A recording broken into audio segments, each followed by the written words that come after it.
This is Visitations Conversation. The purpose of this program is to provide inspiration to people aspiring to go deeper into the world of comics and entertainment. Please check out the channel for interviews that range from comic creators, podcasters, cosplayers, and filmmakers. My name is Scott Larson, and I am the creator of the independent comic book series Visitations. Visitations is the history of Chicago as seen through the eyes of the residents of the city's oldest cemetery. It's kind of like the Untouchables meets Indiana Jones in a graveyard. If you'd be interested in reading a digital copy of the first issue, please email me at visitationscomicbook, all one word, @gmail.com, or click the link in the description below. So my guest today is Dan Gvozden. And Dan Gvozden is a very interesting person. He is a freelance writer. He's done a lot of different reviews and editorials for LA Weekly, The Village Voice, The Hollywood Reporter, and some other sites. And he is also the content creator and founder, editor-in-chief of Superior Spider Talk, which is a website that deals with a lot of different news and reviews for the character Spider-Man from Marvel Comics. And he also has a podcast, which is Amazing Spider Talk. So I'm going to bring Dan on, and I've got a ton of different questions for him. So Dan, if you'd like to unmute yourself.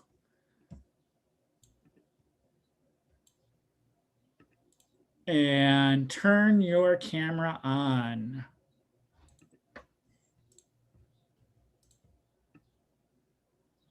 There you are. Hi, how are you? Hey, good. How about yourself, Scott? I'm doing great. So thanks so much for coming on. Is there anything in the introduction that I left out or something that you'd like people to know before we start? Well, I'll amend it slightly. Okay. My website, Superior Spider Talk, no longer exists. We are all over at amazingspidertalk.com. We've kind of stopped doing written word pieces and things like that for reasons I can elucidate later if you'd like. But mainly the big thing is just the podcast, Amazing Spider Talk, which is also available there at amazingspidertalk.com.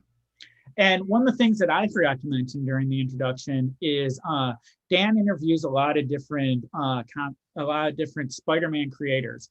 And one of the things that's really special about his show, and the reason why I like listening to it, is he asks questions that nobody else does. So if you're listening to any of the other Spider-Man podcasts or even comic book related podcasts, you'll hear the same people being interviewed. But when Dan talks, he ends up asking different questions. So there are different answers. So it's not like the same answer over and over and over to the same question. So that I find that really, really, really interesting. I want to ask you a little bit about your interviewing and your writing. Before I do that, what was your exposure to comic books in the entertainment industry? You mean as like a child? Yeah. Was it a movie? Was it a comic book itself? Was it a TV show? You mean like my first experience? Yeah. Boy, I mean, I don't know. I mean, I know my first movie in a theater was The Little Mermaid. Do I have really vivid impressions of that? I don't think so. I mean, I'm sure I really enjoyed it. But I think it's just movies and entertainment has been a part of my life as long as I can remember. I don't think that my parents were especially turned on entertainment people. My father's from Brazil, so he grew up in a very different culture than I did. I grew up on the East Coast in Maryland, and but he did get a lot of American films that were brought over to Brazil, so he has a certain kind of appreciation for the classics, and I think he did a lot of work to kind of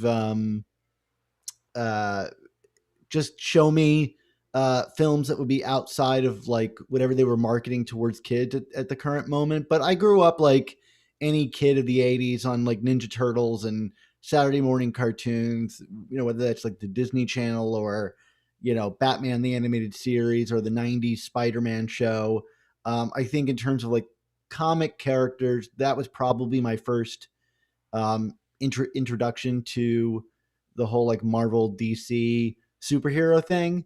Um, but I think I was bit fairly hard at a young age. I mean, I was one of the kids that went and saw Batman Mask of the Phantasm during its limited run in theaters.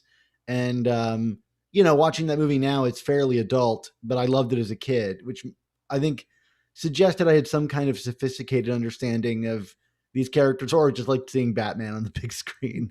Um, but I actually didn't get straight into comics. I, collected the trading cards for a long time, the Marvel various trading card collections, and that was a great introduction into that world beyond the cartoon series, which were quite robust at the time.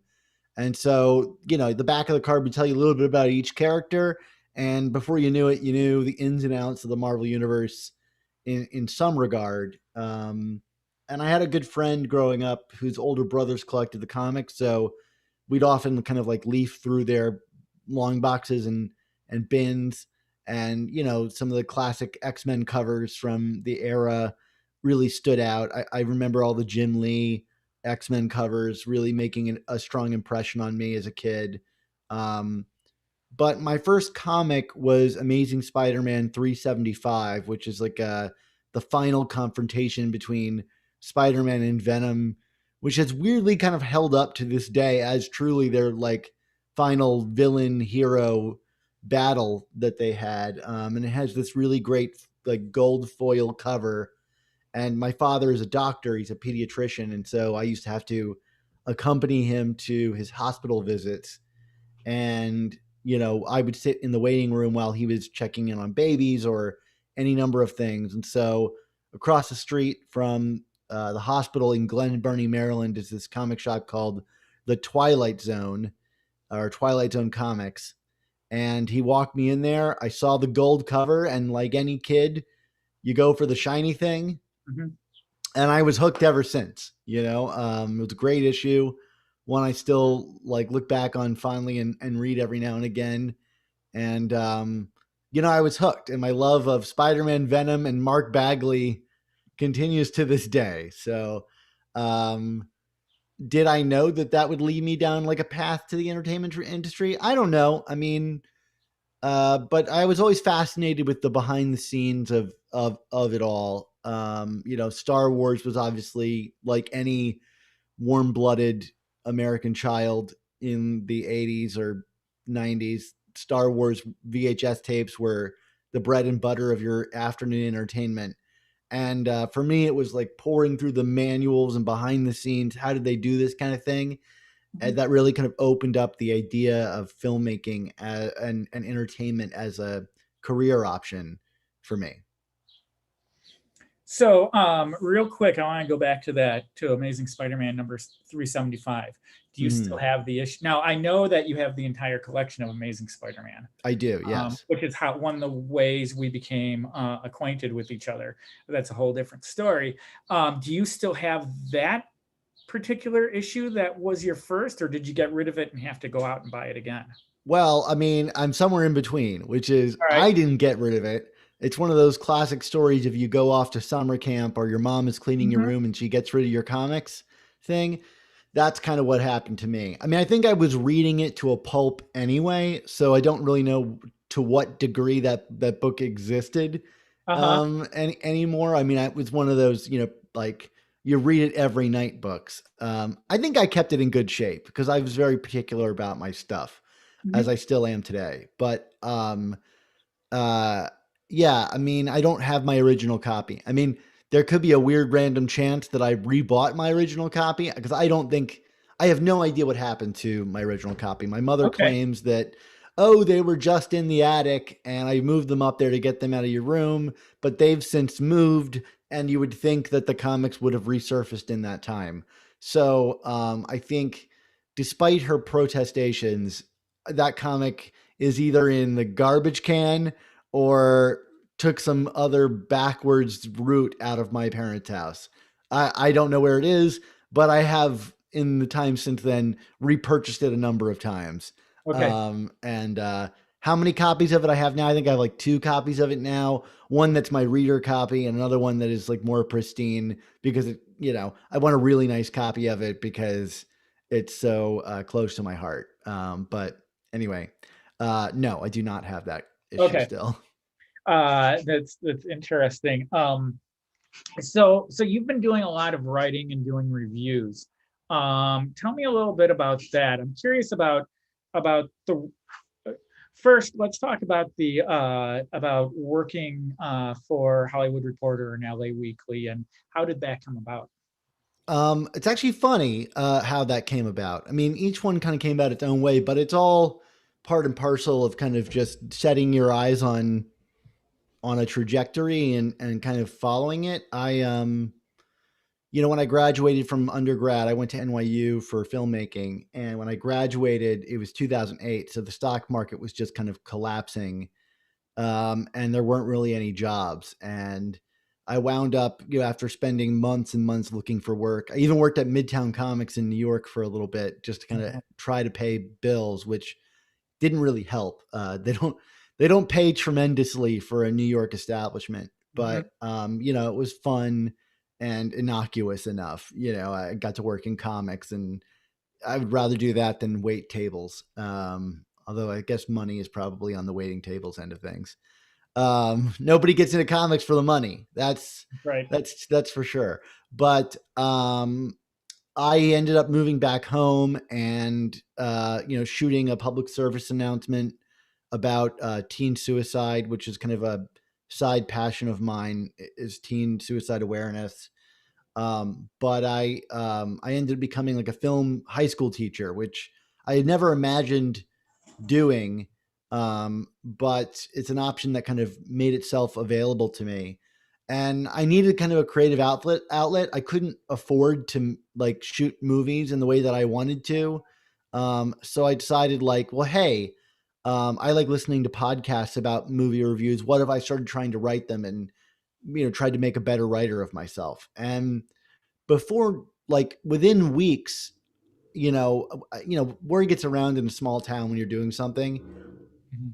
I got picked up by a couple local newspapers to be their film critic, and it just kind of spiraled from there, if you will. And I think spiral is probably the right term, uh, because again, nobody gets into film criticism for money, just like comics. I seem to be circling these careers that just don't net you a lot of cash, but I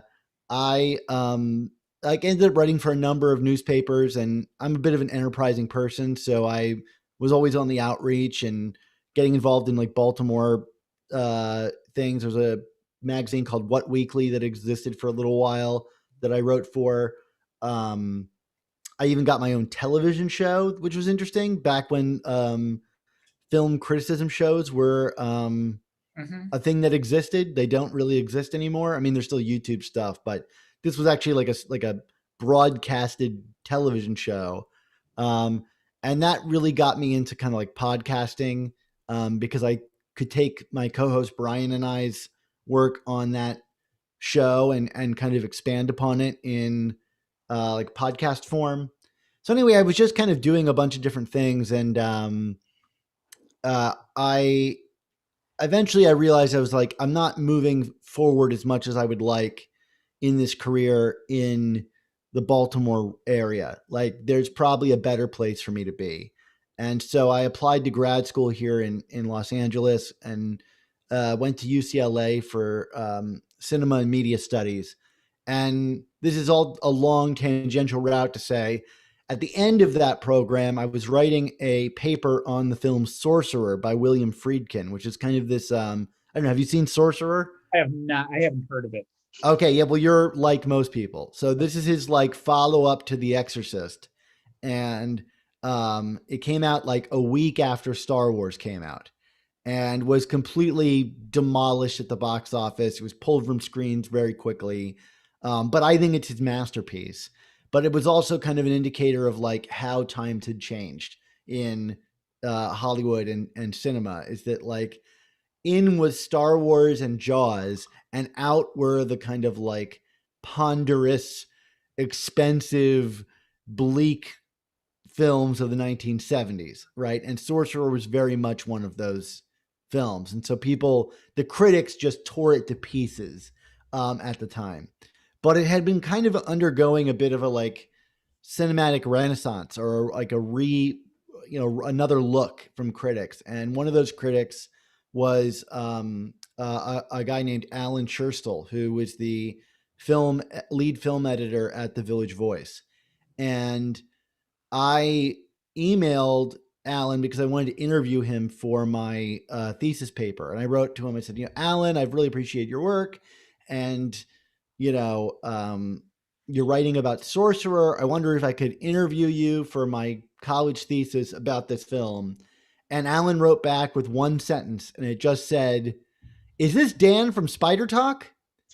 And it turned out that Alan was like a big listener of my show, which was perplexing to me because my show was still in its kind of infancy then, that this vaunted critic that I had looked up to was listening to this random Spider-Man podcast.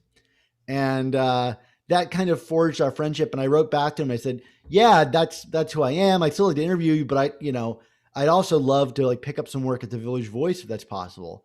And he's like, "Yeah, I love your voice. I love your critical angle. I'd love to give you a shot."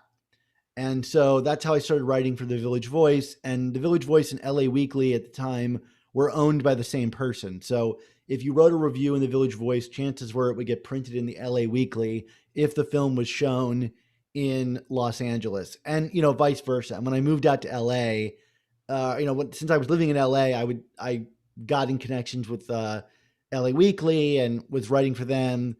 There's a complicated history behind what's going on there now that I won't get into. The Village Voice no longer exists and is no longer publishing.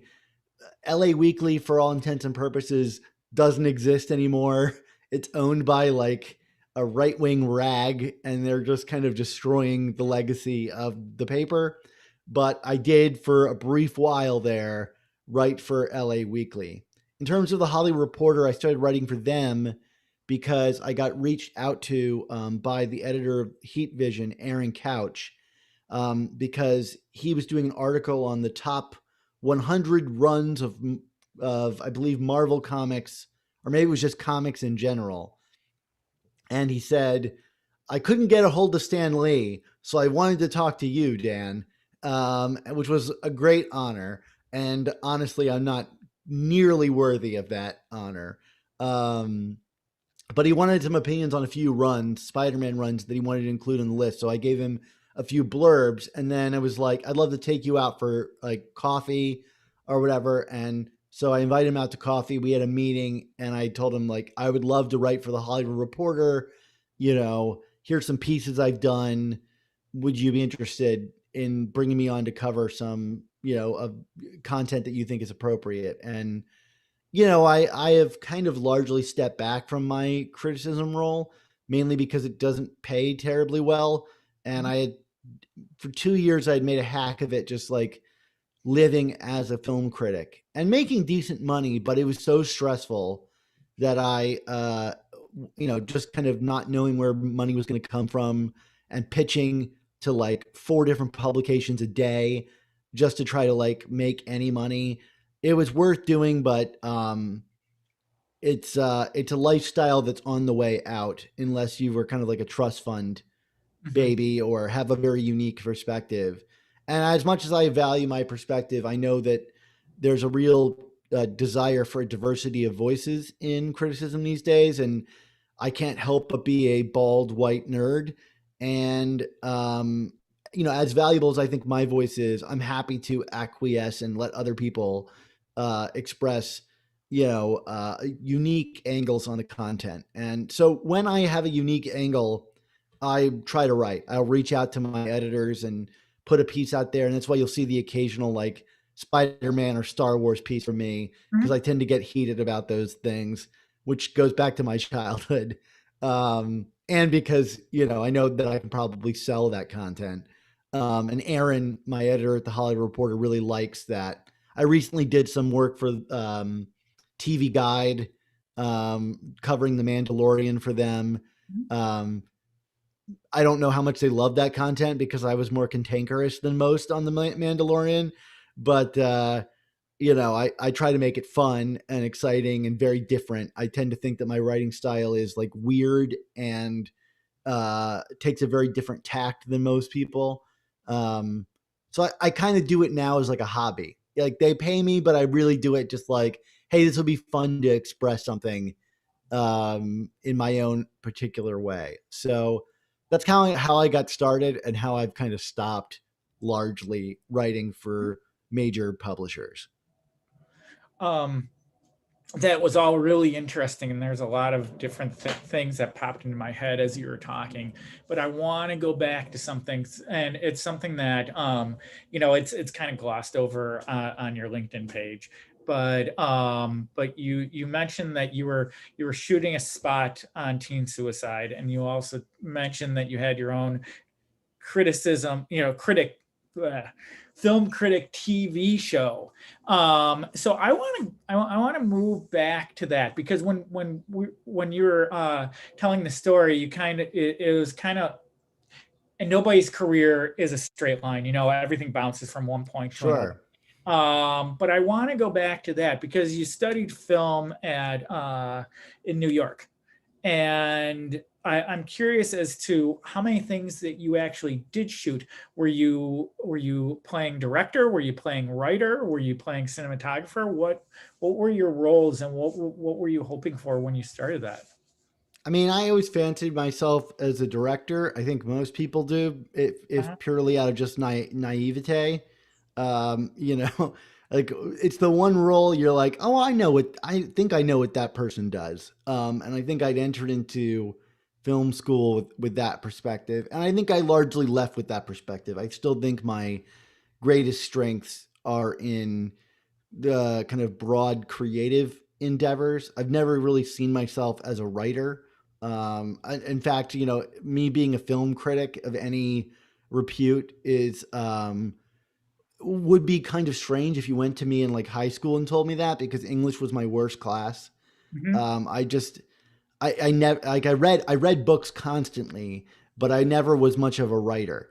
And I think a lot of that has to do with like the way that formula in essay writing is kind of drilled into kids' heads in school. And now that I'm a high school teacher, it's something I'm always conscious of is how much formula can push people away as much as it can keep people interested.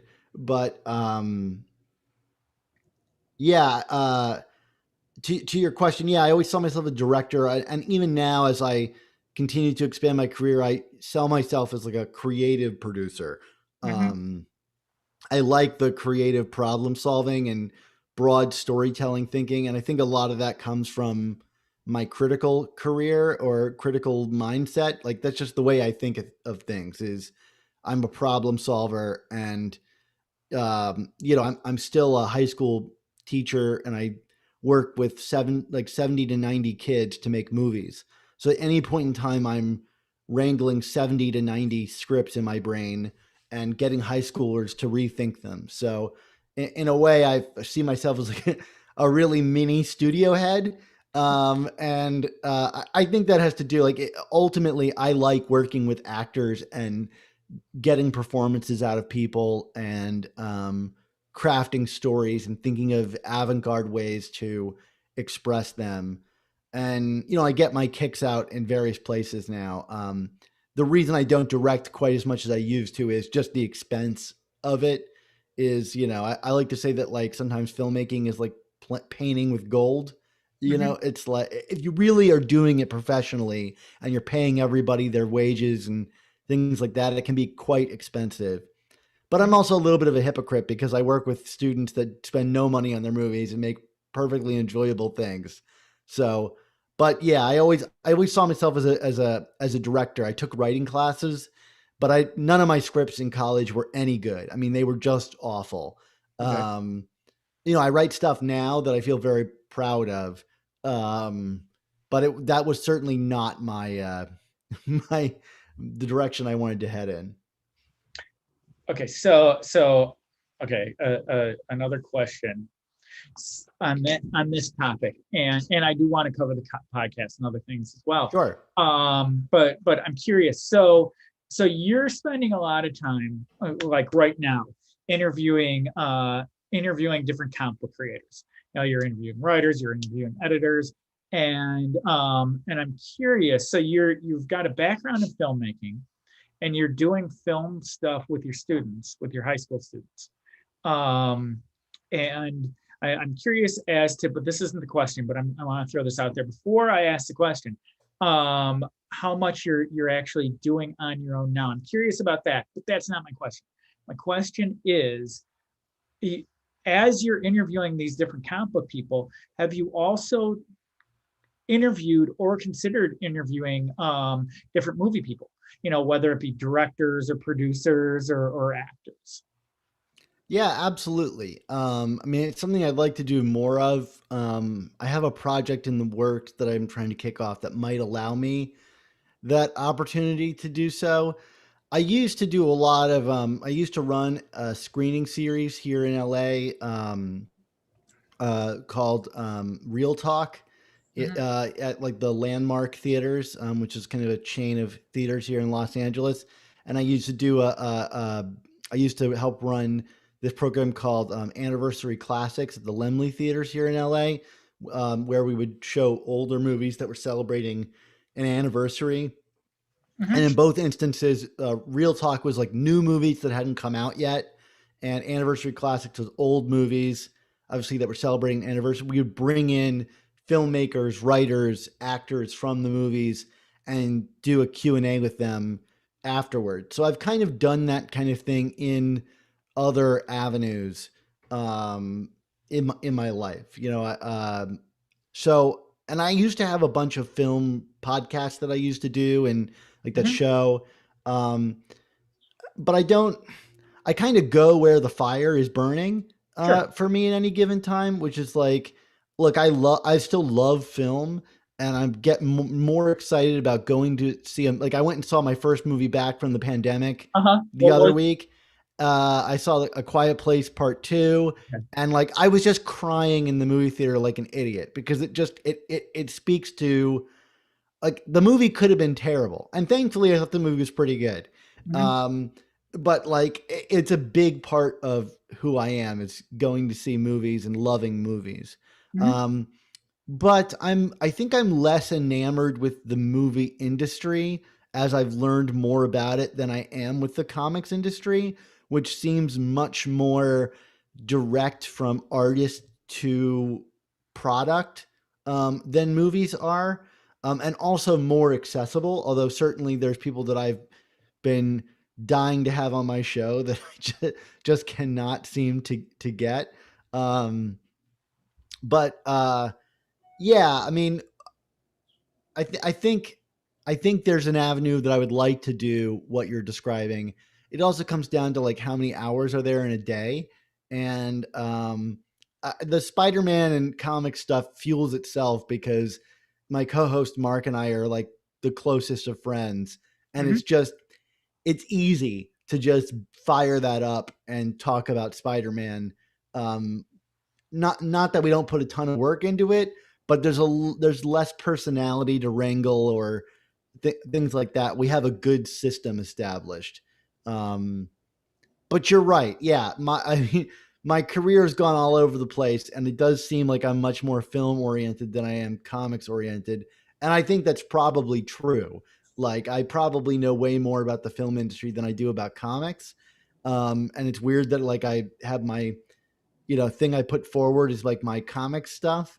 But your passions shift. I was very into movies in my 20s, and as I've entered my 30s, the storytelling medium of comics has really taken a greater precedent in my life than movies have. How much of a relationship do you see between comics and film? Well, I think it's a changing one. I think they're very related in terms of storytelling. They're both really about kind of like montage, yeah, in some form, or like the space between images. Like the whole story in movies is told through what's called the Kuleshov effect, which is I don't know how much you're aware of like film theory things, but I know some. I had a couple of film classes myself. When I was at Loyola, I was studying. I studied a little bit of film because it was the closest I could come to comics right. in a liberal arts college. And when I was in art school, we had to take a film class.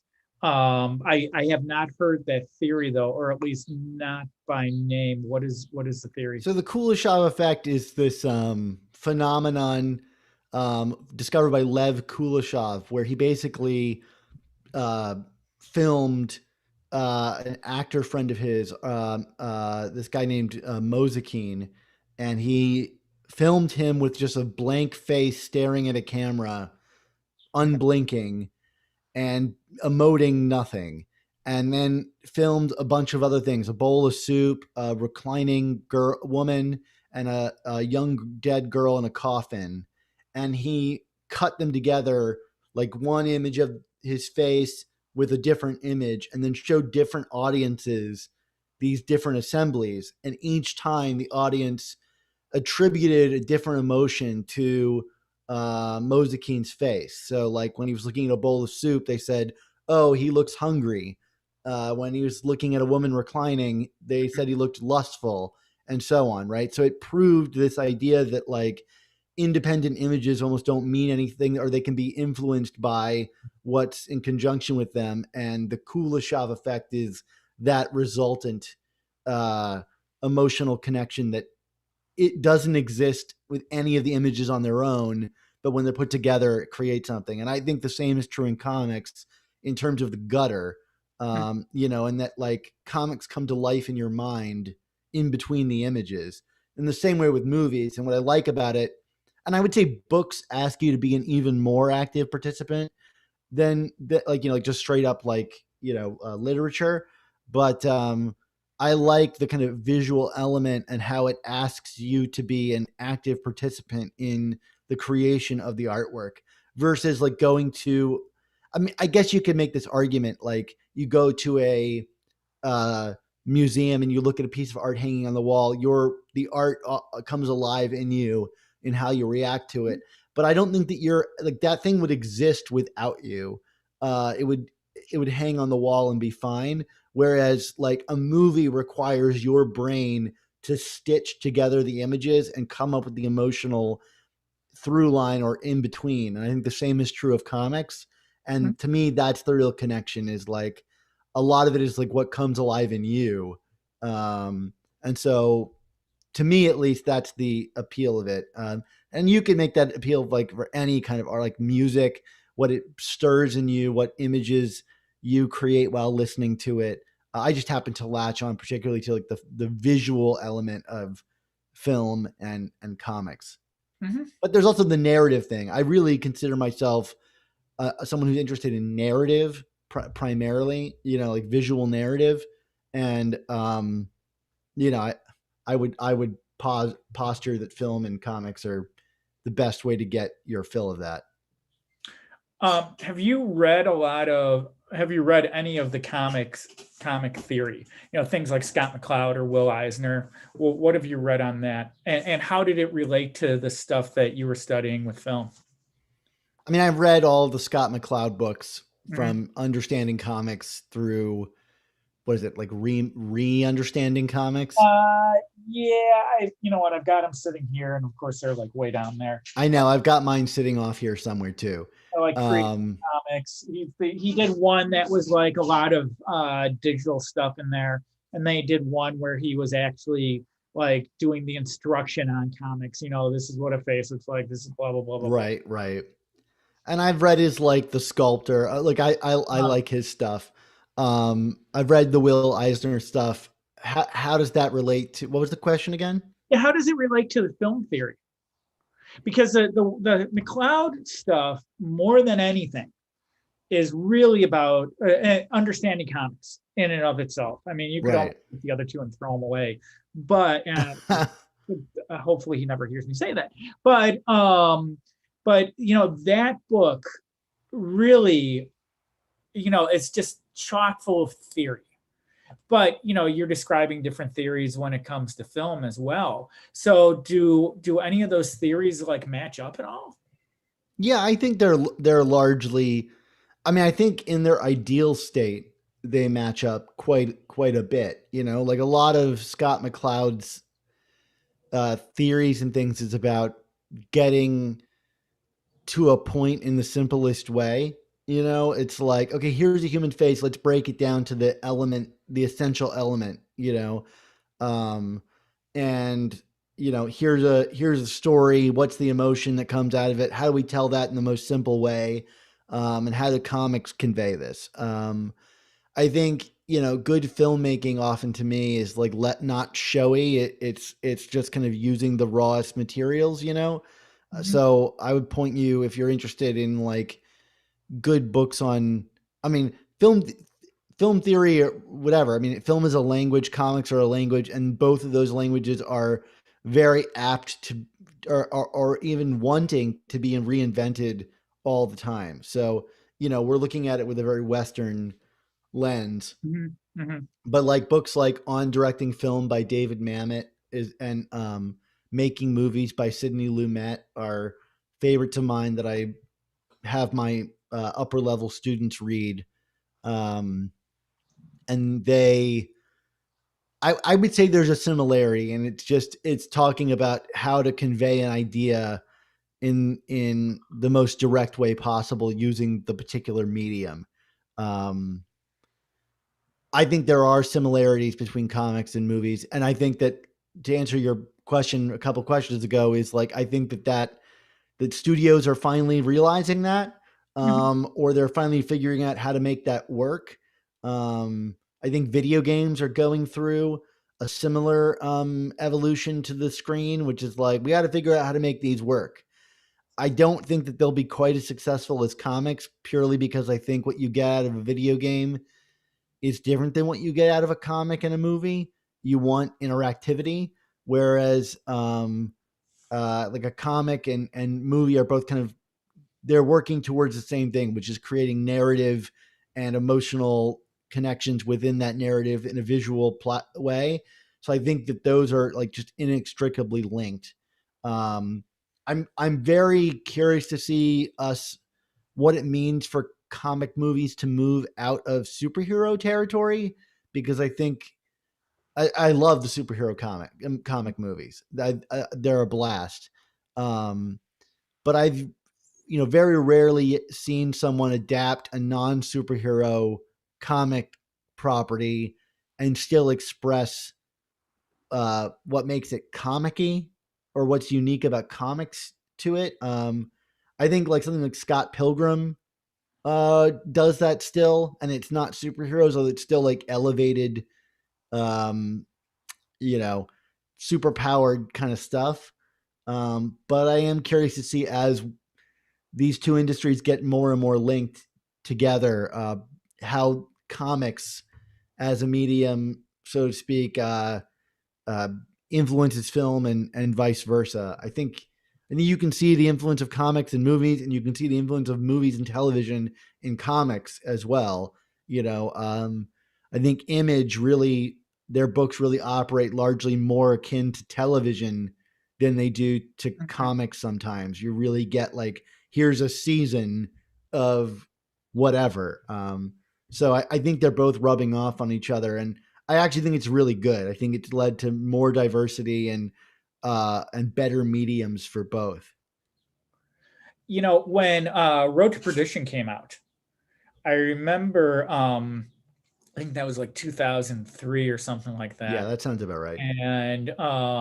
And it was funny because I had been going. I think that came out the same year as the Hulk, the Ang Lee Hulk, Right. and a buddy of mine were going to see all these comic book movies, which was nothing compared to what it is now. But at the time when we went to see it, going to the movie theater, and it was all a bunch of old people because Paul Newman was in the movie and it was like a gangster. They didn't even know that it was based on a graphic novel.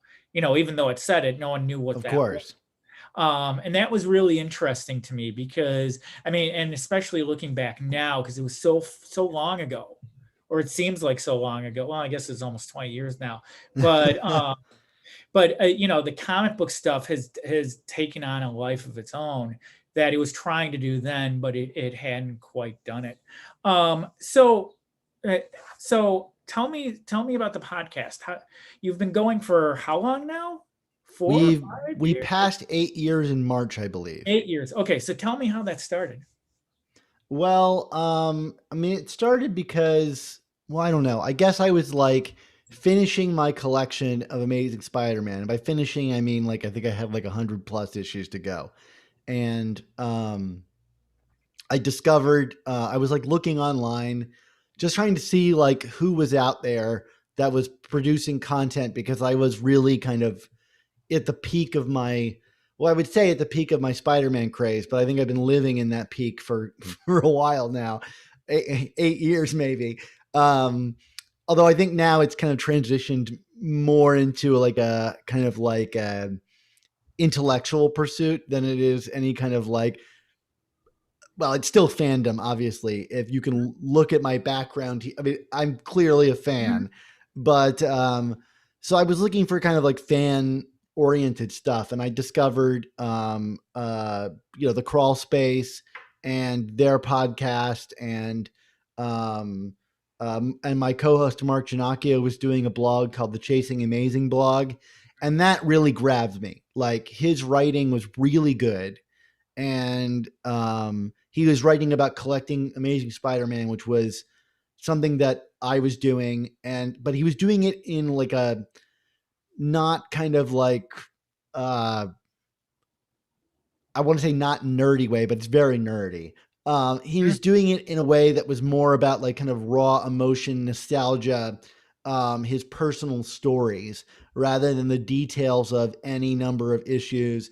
And yes, he would write about the content, but it was always couched in a way that was very accessible, um, to everybody to kind of follow his journey. And it made it into a bit of a narrative, for us who were reading along with him and cheering him on. And I really got into this blog and commenting on it. And I don't know, I kind of discovered like a like mind. I was like, okay, here's someone that is not gatekeeping, is not expressing the sides of the fandom that I, um you know, not that I don't wish they exist, they just don't reflect my interest Mhm. in the character. Um, and after reading it for a while, I had been doing a number of film-based podcasts, and they were doing okay, but the market is really crowded with film podcasts at the time. And I knew there was like Crawl Space, which was another big podcast, but it really did not reflect me as a Spider-Man fan. I would listen to it and it would make me upset. And I have all respect in the world for Brad Douglas, who's been doing that for a ton of years. Like people are allowed to have different variations on how they express their fandom, but it Mhm. just didn't reflect me at all. And I was like, well, if there's not going to be something that really reflects me, I need to make it. I need to make like something that reflects me because I found it kind of upsetting.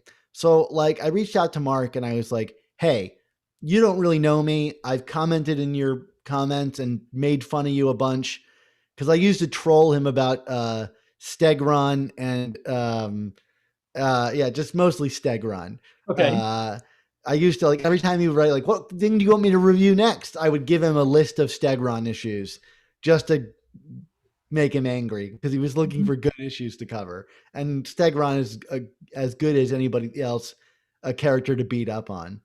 And I was like, "Hey, you don't really know me, but like, here's some examples of my podcast work that I've been doing. I really think that you have a unique voice. I would love to try out doing a podcast with you, about collecting Amazing Spider-Man. Would that be something that you're interested in?" And he was like, "No, there's no way. Like, I just don't have the time. I have no interest in doing this. But I appreciate you reaching out." And I was like, okay. But I kept reading and I was like, I really want to get this guy on a microphone. Like, I just think he has a really unique viewpoint. And together, I think there could be something good here. So I kept bugging him. And around the time of Superior Spider-Man, uh, that book had relaunched as Superior Spider-Man, and it was so good. And Mark and I were agreeing, and I was sitting and he was like, "Do you think that this is great?" And he was like, "Yeah, it's really something special." But and I'm sure you remember at the time, fans didn't, or so-called fans. I don't want to so-called fans people, because people can be fans in any number of ways. Sure. But like Dan Slott was getting death threats, and there was just a real kind of like air of negativity and like ugliness in the Spider-Man fan space at the time. And so I wrote back to Mark and I said, look, you don't have to do this thing with me for any period of time. Can we just give like one episode a try? Because we both love this series, and someone needs to be saying how good this is to counter uh, what other people are saying, which we just did not agree with fundamentally. Um, and he was like, okay, we can give it a shot. And so I set it all up. I made it as painless as possible because, and this is true to this day, Mark is a bit of a Luddite. Like he goes on the journey with me, but I I'm dragging him through hell, to put this thing together. And that's not to like disparage it, because he writes a lot of the notes and structures a lot of the interviews and stuff for the show. But he's not the guy running the tech end of things. So anyway, we got this thing up and running. We recorded a show. For some reason, we decided to start with Superior Spider-Man #7, which is still the first episode of our show and is a very random place to start. But that's the book that was out that week. And we called it Superior Spider Talk because we were like, we'll be better. We'll be like, positive and friendly to creators. And we wanted to put forward like what we dreamed the fandom could be like. Not fighting over who your favorite interpretation of the character is in the movies, which is the Twitter fight du jour. But anyway, so we did that episode and there were like 500 downloads overnight. And we are like, whoa, there's like an audience of people that feel very similarly to how we do. And I think it helped that it was Superior because people really were dying to talk about that book. And there's no outlet for it. No one was talking about it as seriously as we thought it deserved.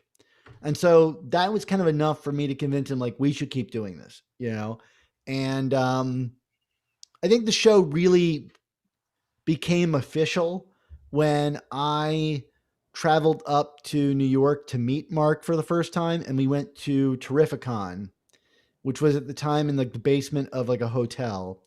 And we interviewed Jim Salicrup, Tom DeFalco, JMD, Mark Bagley, like all in one day. And Danny Fingeroth. It was like a bonanza for us, and we realized that we really could work well together. We liked each other, and we just had a great time. And I think from there it was just like, okay, we're in this. And Mark told me at the time, if we're doing this for 5 years, something has gone horribly wrong. I just cannot see myself doing this in 5 years. And so I like to like remind him of that often, because we're 8 years in and I don't think we're any close to stopping. Life has certainly tried to throw a few wrenches our way, but we're trying to roll with it as much as we can. And now it's just kind of a happy part of our week. I want to tell you a little story about my relationship with your show, if you don't mind. Sure. Go ahead. And I contacted you like soon after this. So I had gotten rid of my comic book collection in early 2018. And I had every single issue of Amazing Spider-Man. And I saved Amazing Fantasy 15. As you know, I've mentioned that. I actually meant to bring it downstairs today to show you, and I completely forgot it. But as soon as the books were out the door, when it came to Peter Parker and Spider-Man, the first thought that ran through my head was, I just sold my best friend. Uh, And it's like, well, hey, I've got all these reprints over here. It doesn't matter. It's okay. It's okay. It's okay. And I can get like the Epic collections and all that. And I was going through a number of different upheavals in my life at the time. And I found your show.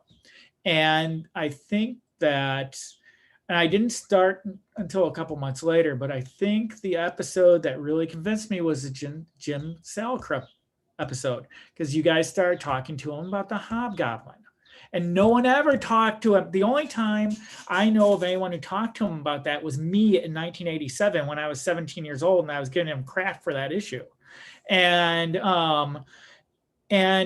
it brought back all of these memories that I had of that particular time, 87, 88, 89, all the Todd McFarlane stuff, all of that. And there have been all kinds of different eras of that book that have been special. And I think I decided then, and I heard that in February of 2018. And in May of 2018, I started recollecting my issues of Amazing Spider-Man. So I'm over halfway done now. wow, way to go.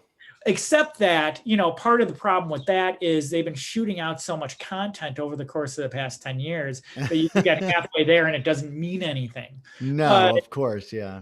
But your show actually convinced me to go out and start rebuying these issues. Well, I apologize. Yeah, well, but as I had mentioned to you at one point during one of our correspondence, one of the things that makes comic collecting so special is when you do get rid of your collection and then you realize you got to get it back. And I found out that that's when you're really a real collector. And that's one of the reasons why I asked you if your Amazing Spider-Man 375 was the original or not, because I was curious as to how many times you would have bought that issue. I think everybody has a story like that. I don't know if you listen to this, but there's a Patreon episode of our show about Mark's copy of Amazing Spider-Man 300 that was really special to him. It's his favorite issue when he was a kid, and it suddenly disappeared one day. And for his entire life, he had been blaming his mother for having gotten rid of it in some fashion. And his mother passed away a few years ago. And, but then a year later, his cousin contacted him and was like, hey, do you want to go get some drinks? I want to tell you about something. And so Mark wasn't sure what it was. And so they went out to get drinks, and 30 years later, this kid this now adult reached into his bag and pulled out his copy of Amazing Spider-Man 300 and said, I stole this from you when we were kids, and I didn't have the heart to tell you. But I wanted to give it back to you because I know how much it means to you. And, Mark beats up on himself because it was a big sticking point between him and his mother, that he thought she had gotten rid of it and lied. And when she passed away, finding out that she hadn't lied really kind of hit him emotionally. And so I do think, like, just to add on to your point, is like, there's an emotional attachment. And I think it never gets tested quite as much as losing something you didn't realize how important it was to you. And I'm sure, like, me losing my Amazing Spider-Man 375 is like, which was like a companion to me in some way, through whatever it was I was going through. Part of the chemical buildup of my brain is maybe my collecting is all I will never let that happen to me again. And so I wonder if you feel like that's the same with you. It's like, I did this, like, I have to make up for letting that happen. Well, the thing that I'm finding is it's so much fun going back and collecting them again. Yeah. It's more fun than actually having them all. And so part of me was like, maybe when I finish up, I'll just get rid of them and go hunting again. Because there's something about comic collecting. And one of the problems when you get older, and I think this is an inherent problem in any generation, you look at the stuff that's being published currently and you're like, it's not good, not like the old days, because your memories are attached to the old days. Yeah. And that's probably part of the negativity you were talking about with some of the Spider-Man fans is, and real quickly, a side note, when Peter Parker was killed off, and anyone who thought that was really going to happen forever was fooling themselves.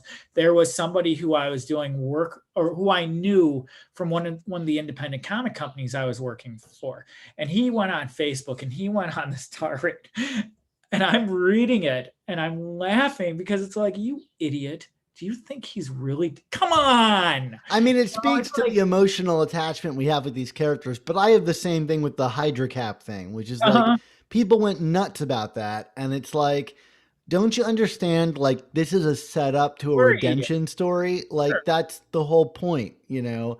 So Um, so a couple of years ago at C2E2, he came over to my table to talk to me, and I'm like, "So you still worried about Peter Parker not coming back from the dead?" He's like, "Oh yeah, I'm really embarrassed about that." I'm like, "You ought to be. How long have you been working in comics? You've been reading comics. How long?" It was funny, but I mean, that was a little bit of a side note. I think that was it Joe Quesada that said, "You want to." It's fine if people are happy. It's even better when they're upset because they're going to continue to buy. The problem is when they're bored. right. And unfortunately, that's how everything is in the media right now anyway. We're gravitated towards things that have some kind of controversy. And so to go back to your point, I think that having a positive podcast on your part was great because it did leave open the doors to do something that other people weren't doing. But on the other hand, the negative podcast probably sold a lot of books for them. You I know? mean, I don't know. I think people were itching for more positivity. And I can't say that we're always positive. Like, I think in the latter half of Dan Slott's run, I think we got fairly negative. But I don't think it was ever, at least from my perspective, and I know Dan Slott feels differently. I don't think we were ever like bashing creators, or we were just discussing what didn't work for us and still do. And we get emails about the Nick Spencer run that people think that we're being way too harsh on it in some regard, but we can only really express who we are. I just hope that we are never dipping into the realms of gatekeeping or character ownership. Nick Spencer has reached out to me a number of times, and about doing an interview and things like that. And I always tell him, like, he's like, "Well, I know you're not enjoying the run," and I said, "It doesn't matter what I think. Like, I mean, yeah, to me it does because I put it out as a podcast, and there's certainly people that do care what I think about these comics, but I don't care if Nick Spencer cares what I think. I Mhm. want him to just make the best comic series according to him that he can, because that was what makes this interesting. If I wanted to make the best Spider-Man stories according to me, well, then I would go and write Spider-Man. Not that that option is being offered to me in any regard. And Marvel, if you're watching and you want to give me an issue, sure, fine, I'll do it. You don't have to twist my arm. But uh, uh, I would never dare to like try to backseat write Right. Spider-Man. Although I certainly think there's some pearls of wisdom that may come through every now and again. Well, I have a theory about comic creators and properties that are not theirs. And my theory is, if you're a comic book writer and you're writing something, you have an expiration date, and the Mm-hmm. expiration date is 60 issues in. And once you pass that 60 issue mark, and it's not on stuff that people have created themselves, it's certainly not Spider Girl, certainly not Ultimate Spider-Man, but when it comes to other things, you hit issue 60, and the wheels start to fall off the cart. And I've seen it over a bunch of different creators and different books and different characters. And I think that there's a point where people need to go, and that's Yeah. it. Not just it's not their stuff stinks or anything like that, but I think that you become too familiar, or you become too comfortable. I mean, I think you could see that in Dan Slott's run. I think he really was hitting on something during Big Time and Mm. Superior. And then once we got to volume 3, it just completely fell apart. And he redeemed himself a little bit in volume 4. I think there were some good stories to be told there. Um, I think maybe the opposite is happening with Spencer. I think he's like starting to come together now because he's starting to resolve some of the stories that he's working on. Right. Um, and I think that's largely, I mean, I think the problems I have with his stuff is largely due to pacing and having a weak editorial team behind him.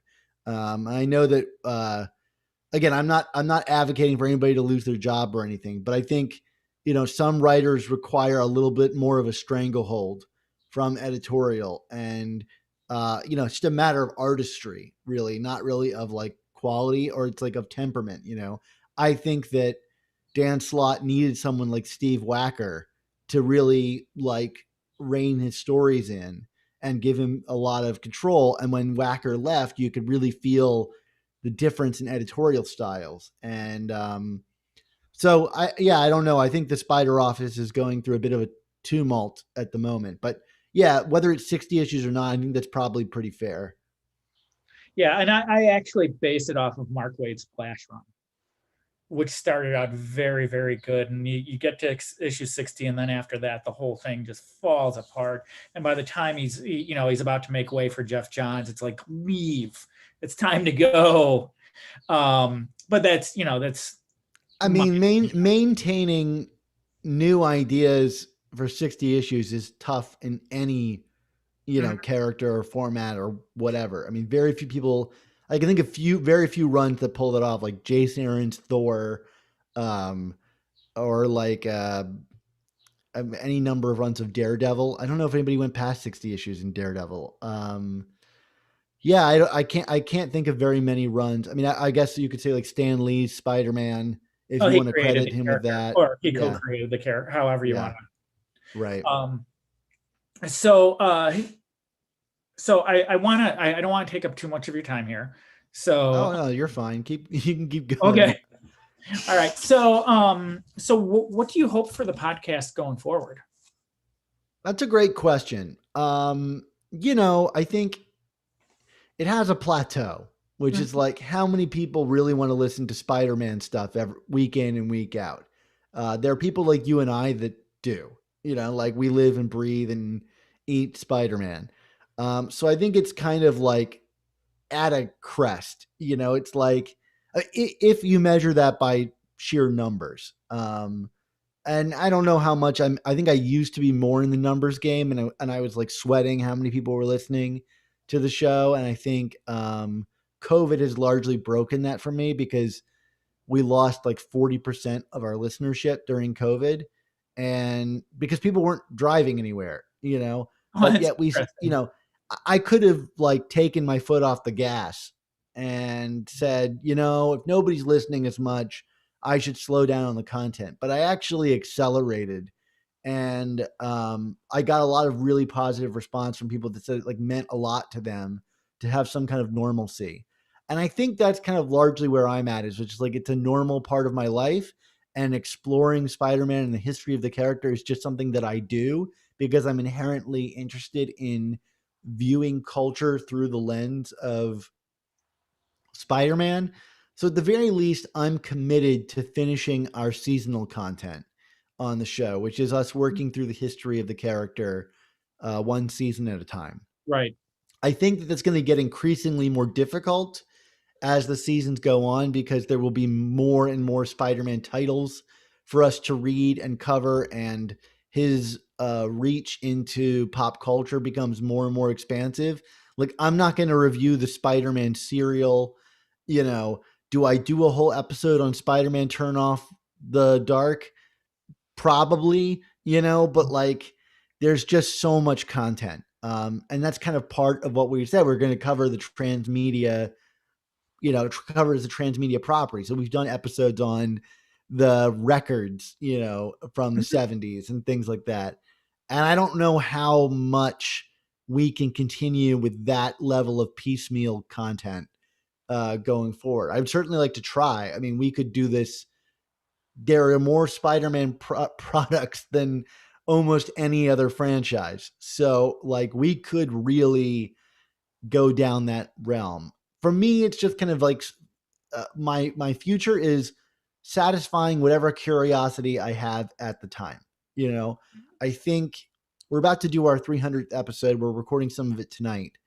Um, I think what's been remarkable looking back at the past 100 episodes of the show is how much the show is just kind of like there's been at least like a dozen episodes where it's just me doing the content on the show.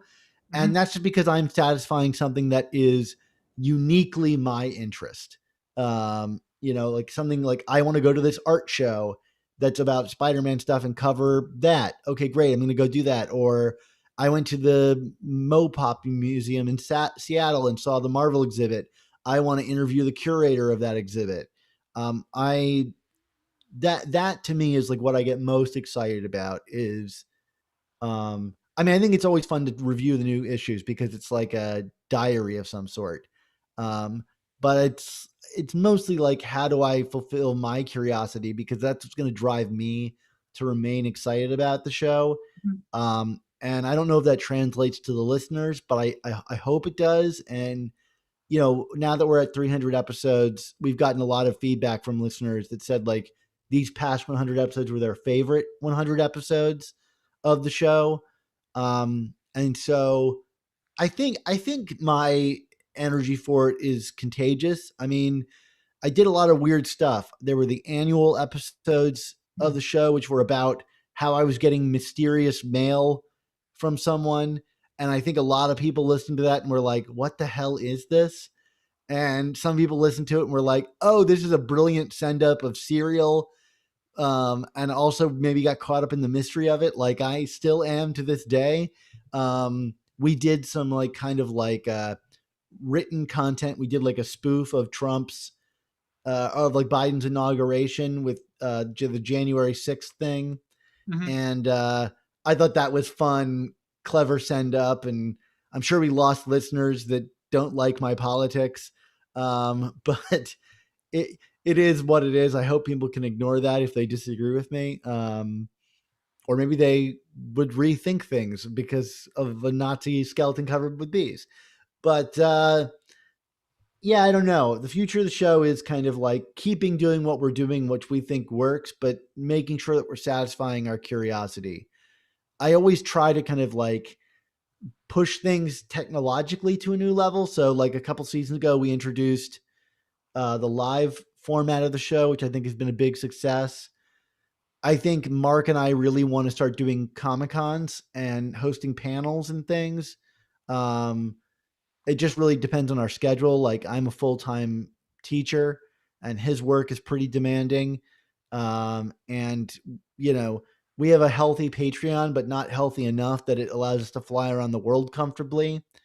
So that's something I'd like to see continue to grow. And I think I'll probably be back east as a citizen within a year or two. So I imagine, Mark lives in New York, so me being closer to him will allow more opportunities for us to continue to expand the Amazing Spider Talk reach.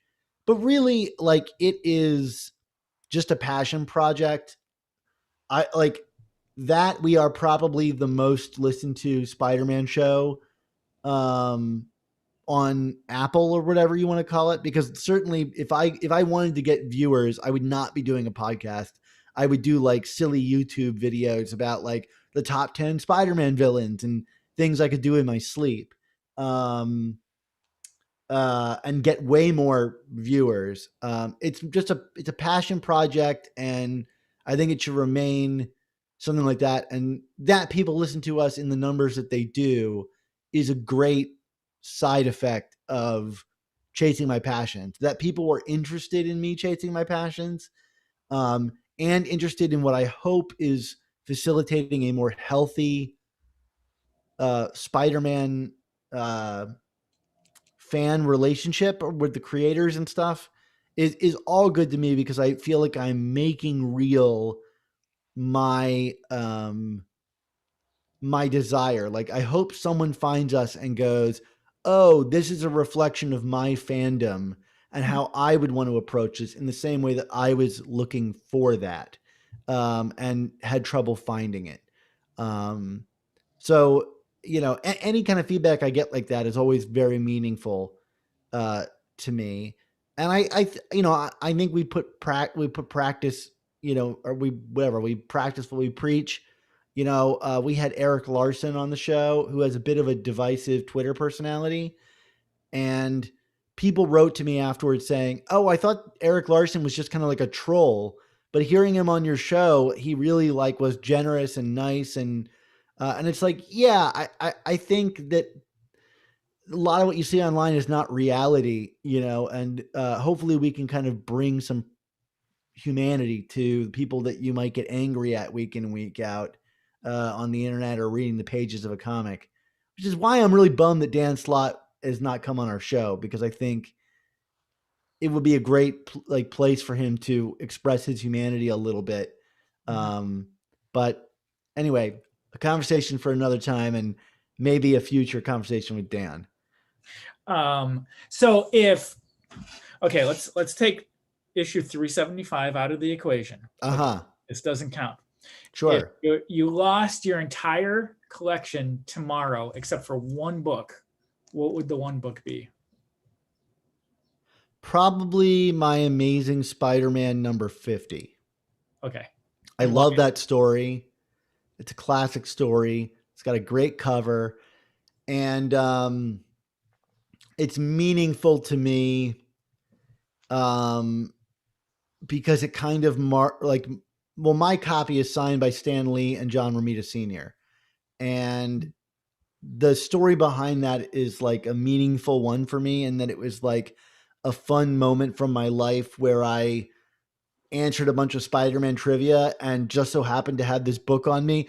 It was like the ultimate like strange kismet where all of these events came into play simultaneously to make that signature happen. So it just has a really neat story behind it.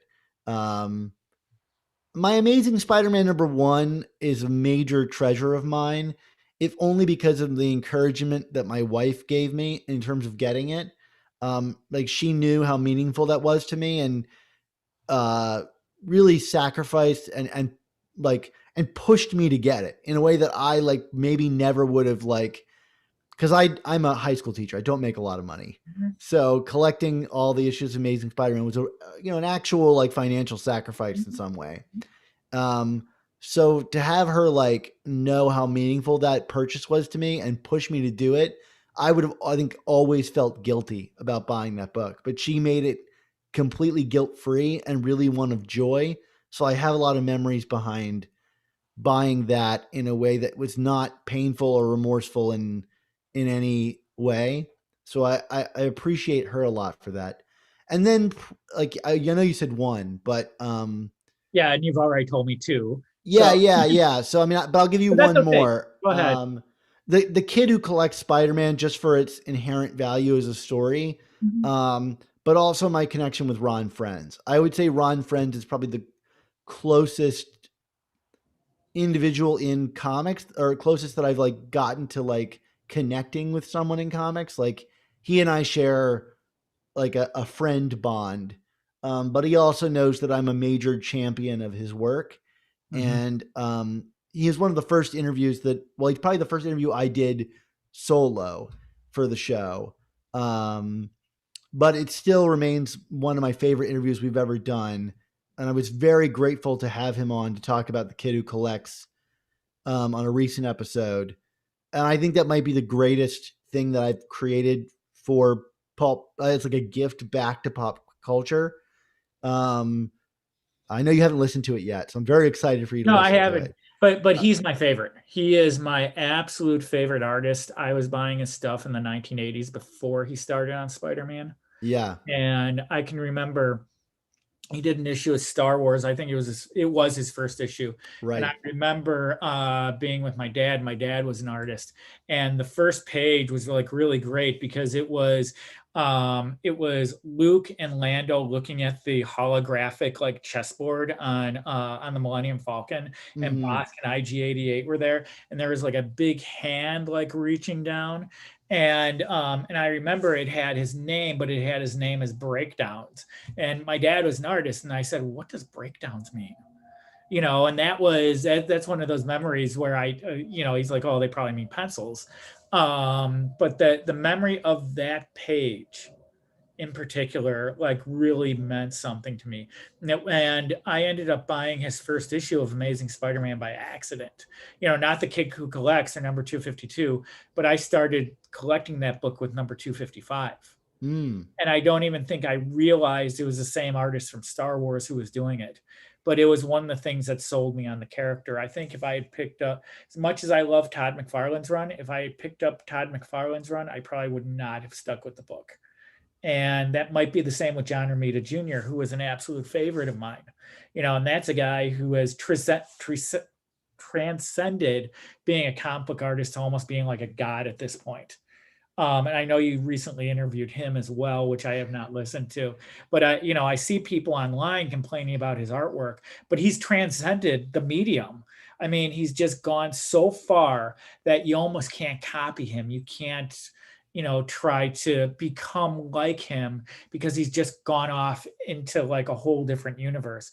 And it's amazing. It's really. I think he and Ron share something. I think both of them, their craft is not.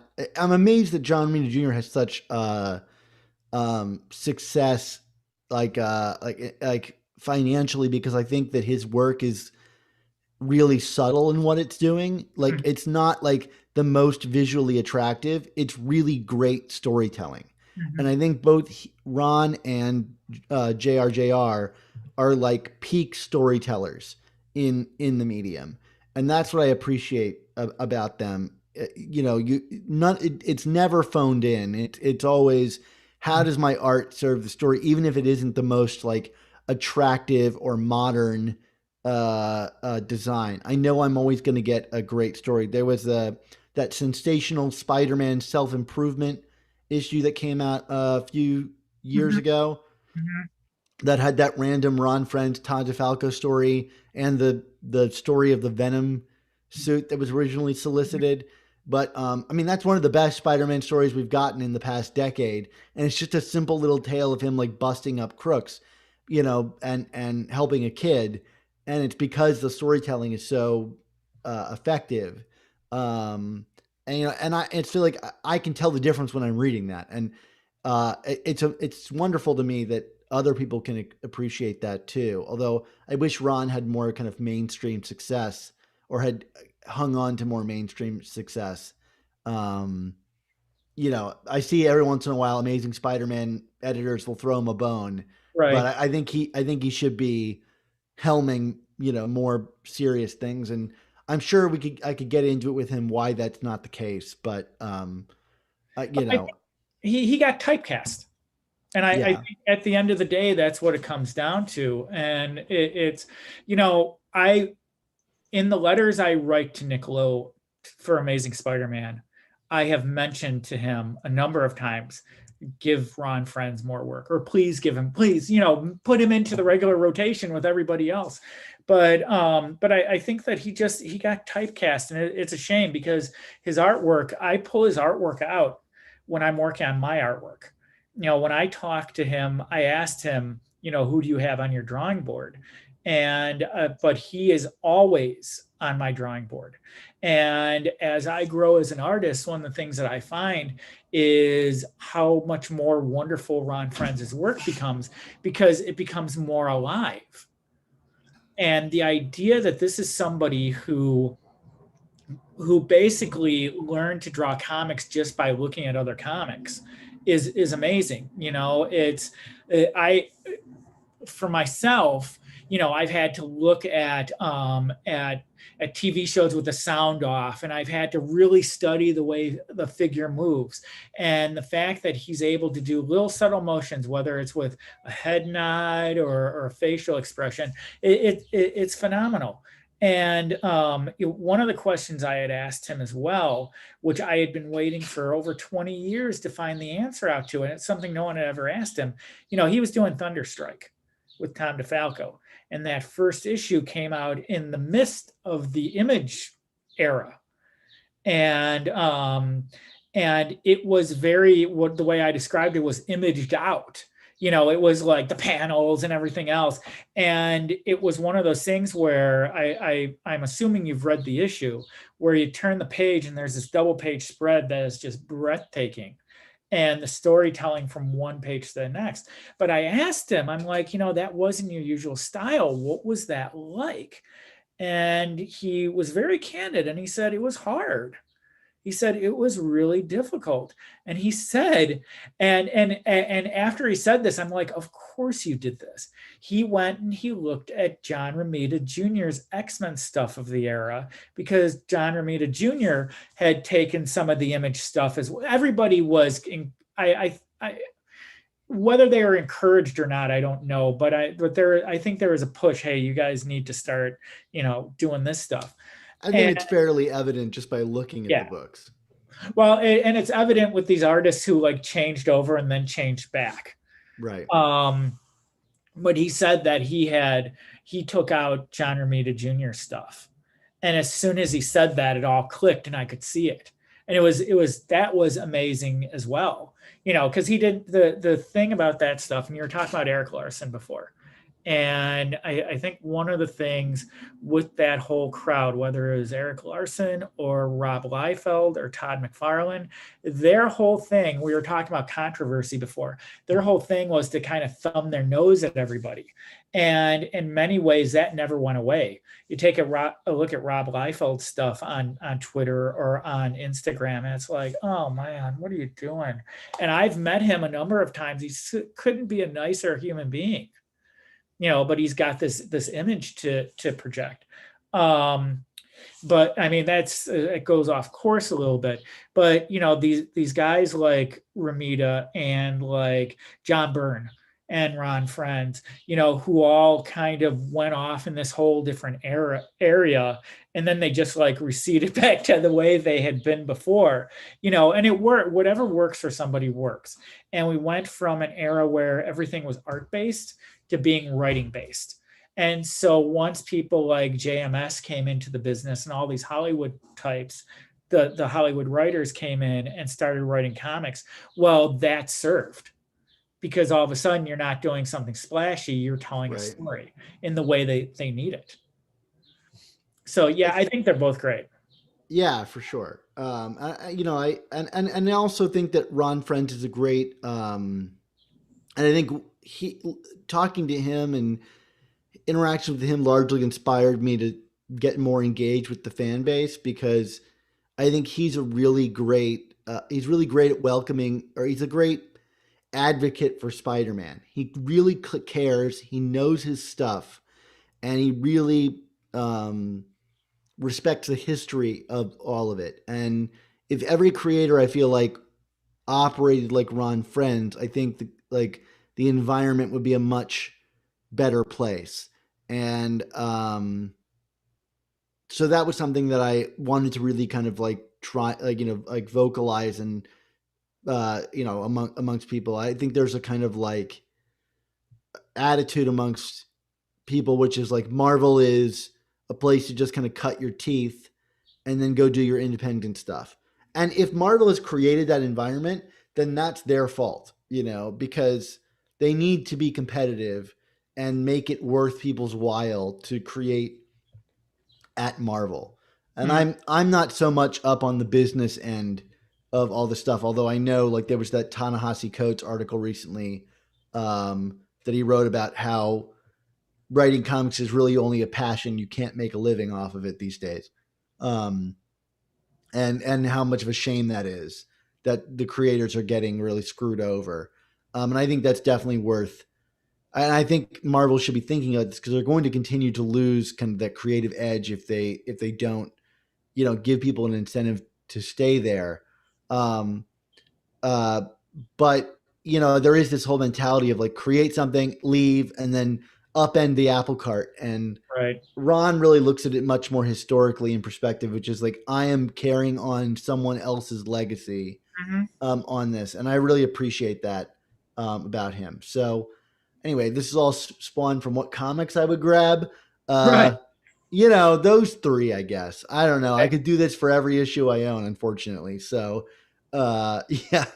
Yeah, I mean, there's a lot of, there's a lot to unpack in what you just said. And I think that ultimately, you take a look at Marvel now, but the truth of it is, you take a look at Marvel in 95, 96, 97, the company was bankrupt. It Yeah. was over. They thought they were going to stop publishing Spider-Man. And Right. so I think this stuff all goes in waves. And I think as far as creators are concerned, there's an idea, and I think it really came from the Hollywood writer days, at the early 2000s, where people felt like they had to go and do independent stuff. John Romita Jr. was doing independent stuff because he wanted to go into the movies and he wanted to make money from it.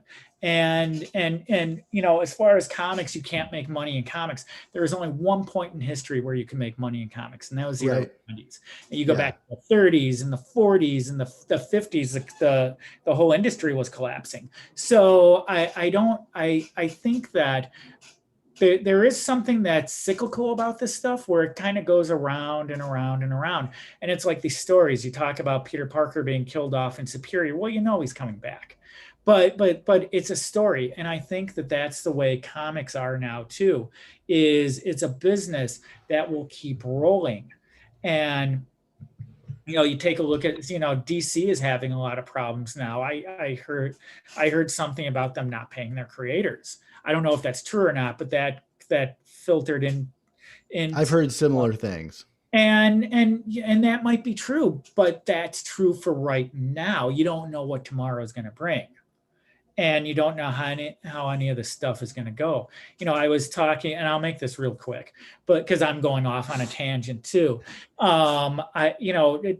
We've got Disney Plus, and we're watching The Mandalorian and Falcon and Winter Soldier and blah blah blah. HBO Max, they have Wonder Woman 1984 for anybody who subscribes. They have the Zack Snyder's Justice League in a black and white version now, I guess. But Disney just releases this Cruella de Vil movie, and they're like, well, it's streaming and it's in theaters. And I thought, well, I might be bored. I might want to watch a Cruella de Vil origin story because I'm bored.